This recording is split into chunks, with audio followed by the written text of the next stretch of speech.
我现在在湖北的县城，我老家。我给大家看一下我们这个村。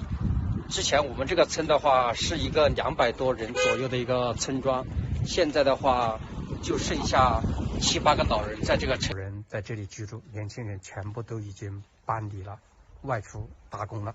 因为这个农村怎么说呢？它留不住年轻人，只有老一辈的人走了，特别像这种80后、90后，基本上都搬到了县城、市区、1线城市或者2线城市去住。我们这个弯到下面去，也有10-20户，基本上房子倒的倒，漏水的漏水，修缮的也有人修缮了，就是住的人太少了，一个村冷冷清清的，基本上没什么人，房子也是全部倒塌。在下面这个村的话，就有2、3个老人在这里，70岁、80岁。的老人有7、8个，60岁以上的老人有10多个。不过60岁的老人有的很多在大的1线城市帮忙带小，是很好的。离我们县城的话，开车最多15分钟就可以到我们老家的县城。但是的话，就是留不住年轻人。刘家堡村呢，也是比较大的一个村庄，大概人口有1600-7。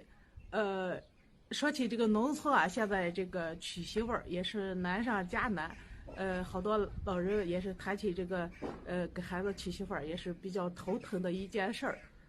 今天呢，咱们就听听这个老人们讲一讲为啥这个娶媳妇儿现在这么难。大爷说是那个别的，就是去那下过月那条沟里头，说有那姑娘了，给咱们村里头小伙介绍个对象啊。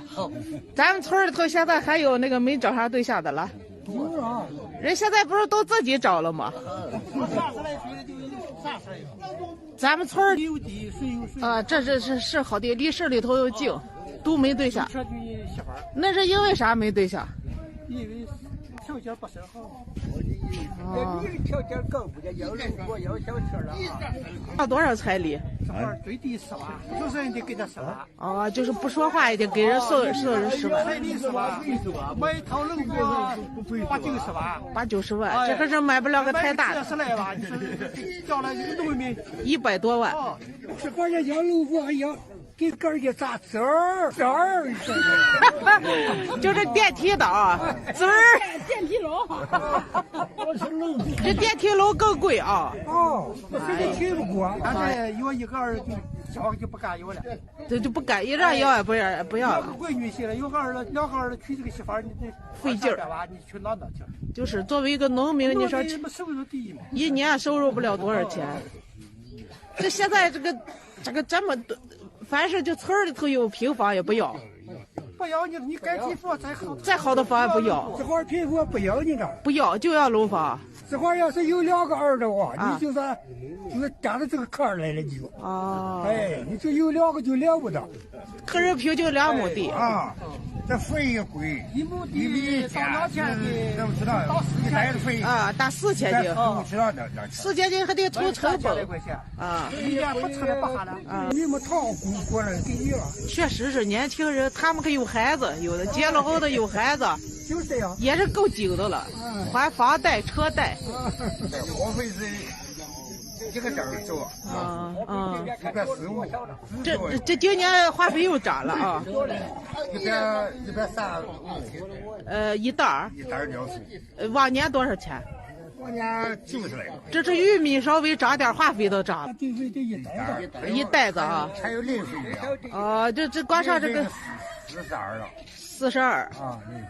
啊，那1亩地得上零费得上多少？一袋42，尿素一袋，这到177啊。再加种子，现在种子也贵了啊。种子也贵，水费也贵。水费啊。种子连7块一斤了。1亩地得多少种子？什么得6斤哇？这到40来块钱，反正30-40块钱吧。直到200多，哦，更贵啊！哦，一袋还种不了1亩地，你看这成本多高了啊！这打这点玉米，你能挣多少钱？这还是好地了，能打2000斤。你看别的地儿1000多斤。咱还没算你降低钱了。人工倒别说了，这人们养上个闺女就好了啊，省点事儿。不用这么多种绿色。但也以前人们都不是想要儿子了，现在可不想要了啊。那人们也没有那个旧观念了，传宗接代。哎，没有了，还有了，他是因为不对，因为你有一个儿就行了，他以前有3个儿的能娶当个媳妇儿啊，这会儿你1个儿的不好娶，一个也不好娶。本事怎么了？他说能才就是不行。愁得慌啊！这个娶媳妇儿就愁得慌。村的闺女就都嫁外头了，都嫁哪儿去了？这世界各地的，反正不在本村儿。都家是好的有本事啊，路过了都选这个条件好的，有房有车的啊。女的都走了，男的是去不着人家，外地的女的人家不来去啊。这也是个头疼事儿。没办法啊。花点这溜多多呀，溜多的远呀。溜多的远，人去这儿去那儿去啊。哎，老了也去嘛。给人家彩礼还去不少，人家不去。土豆小狗上学花不少钱。生儿钱也好，就管媳妇儿了。啊。不允顾他念书，不允合生的，都是干活。啊。念好书的，好的呢，说大学艺术，好的呢，找工作也好去。也好去啊。主要是文化能说的。文化不高的小伙。念书不念好，文化不够。现在挣钱挣不了。河北有的这个出来不是拆了啊，地卖了，找了建设了。那你有的钱，人家媳妇儿就好。一家好几百万，人那个再那啥的也能娶上啊。老管过会儿人30来岁、40来岁的能娶个爸爸，能娶个带孩子小孩了，或者离了婚的，能娶个年轻的还。哎，我家河北人家太平山了。啊，太平山都拆了。啊，就是清水河里面。啊。一步就慢慢就不老了。没光棍儿。钱了，又住楼了。啊。农村的光棍啊，真是越来越多了，基本上都是25岁到35岁之间的。就拿我们这个村来说吧，几乎啊家家户户都有一个光棍儿，儿子多的呀有可能是2个3个，另外啊离婚的也有好几个，还有啊实在找不到的就娶了那种2婚带小孩的。我呢今年30岁了，也是光棍中的一员，感觉啊这辈子娶老婆呀就是没有希望了。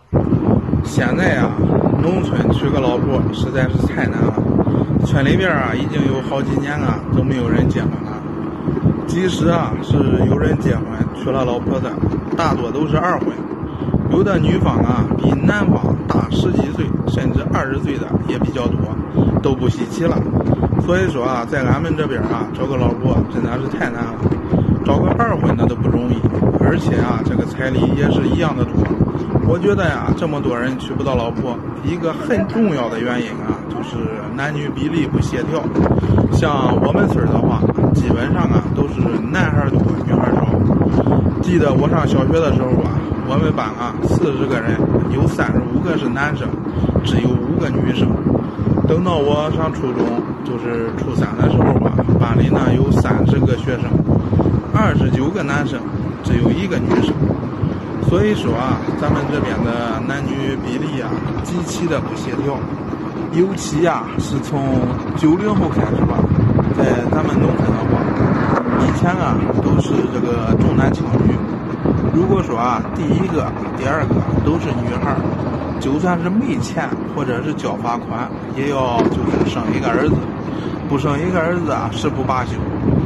为了生个儿子啊简直就是不择手段。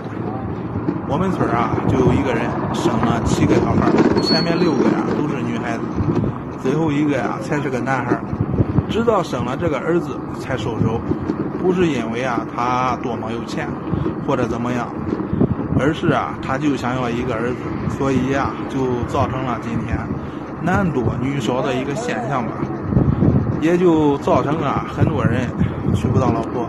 再一个呢，就是很多女孩啊都出去工作之后，习惯了外边的大城市生活，就在外边谈恋爱找对象，所以啊就不愿意回农村了。他们呢就会优先啊选择嫁到城市里边，而农村的女孩子啊本来就少，再加上啊就是这么多都嫁到城市的，你让咱们村里的这些男孩子啊他们怎么办？而且啊城里边的姑娘更不想啊嫁到咱们农村里边来，所以啊就只能打光棍。而且啊现在不光那些啊就是没车没房的娶不到老婆成光棍，现在啊就是一些啊条件比较好的，像在农村啊就是有车还有房，家里边呢就是盖的是楼房，城市里边啊还买的有房子，这样的条件啊这么好，他也是找不到老婆，也是打光棍。这个根本的原因啊就是现在啊这个女孩啊太少了，他们要求的这个条件啊也越来越高了，一般啊他都不想嫁到农村来了。前就开始嘚瑟，觉得自己养活了老婆，养活了孩子，养活了整个家，觉得老婆对家没什么贡献，没什么能力。我告诉你，女人要是不管家不看孩子，她的生存能力比你强多了。只有饿死的男人，没有饿死的女人。的女人越幸福，不要被奴化女人的鸡汤洗脑，说什么好强的女人越不幸福，拒绝幼稚，拒绝恋爱脑，拒绝摇情似水，这样的女人怎么活都不会差。男人怼你就给老子狠狠的怼回去。宣扬女权的那波人，这些人偷换概念，把女权呢混淆成了女皇。为啥说是偷换概念？因为很多女生现在都不想当传统女性，想当现代女性。但是注意，很多人理解的独立女性呢，是指女生自己经济独立。那什么是女皇思维？然后是一方面跟男生讲，然后我嫁给你，男人就应该给钱。那么男人说我可以给你钱，我可以做家务吗？然后这个时候女生来了一句说，凭什么让我做家务？我是现代独立女性，你一点都不尊重女性。你看，你有没有发现他把两种概念中任何对自己有利的全部拼接起来，然后呢就会产生一个结果，占便宜我来，吃亏你去。那你觉得谁会干呀？所以我觉得这不是女权，这是女皇。而真正的女权呢是指平权，是指女人应该跟男人一样去承担责任，一样要承担义务。河南某地一老人从批发市场进了一些个蔬菜零售，获利21.5块，却被呢执法人员抽查说蔬菜农残超标，罚款11万，并申请强制执行。你看看这样的行政执法是执法吗？有合法依据吗？土匪抢劫还能给人留下一点路费一点活路，他们这不是要使老人家家破人亡吗？更主要的是蔬菜农残超标，一个老人能辨别出来吗？责任我觉得首在种菜人，其次在于卖违禁农药和蔬菜的批发商。同时你们监管执法部门更有着不可推卸的责任。但不管谁有责任，就是与这卖菜的老人没有半点关系。江苏某村几位农民正领着一台收割机收小麦，麦熟一响，虎口夺粮，争分夺秒突然来了一帮农管叫停，说什么呢？没有异地作业证。这就让人纳闷了，往年都无需办什么异地跨区作业证，难道今年你们这升格了，变成特区了，像香港澳门那样不准随便出入了？一台农用收割机被几位农民请过来抢收小麦，对你们当地会带来什么危害？为什么非得罚款办证？同样因收割机闹笑话的还有高速路农民焦急的等着收割机收小麦，却被高速路给卡住了，不让放行，原因是超高。那就奇了怪了，为什么上高速的时候不超高，到了你们这儿就超高了呢？还有争议甚大的电动车新国标，硬是在国人质疑声浪中强行推出，果然不出所料，一时间是怨声载道哀嚎遍野。电动车新规新政的实施，亿万人一下成了违法者成了被执法对象。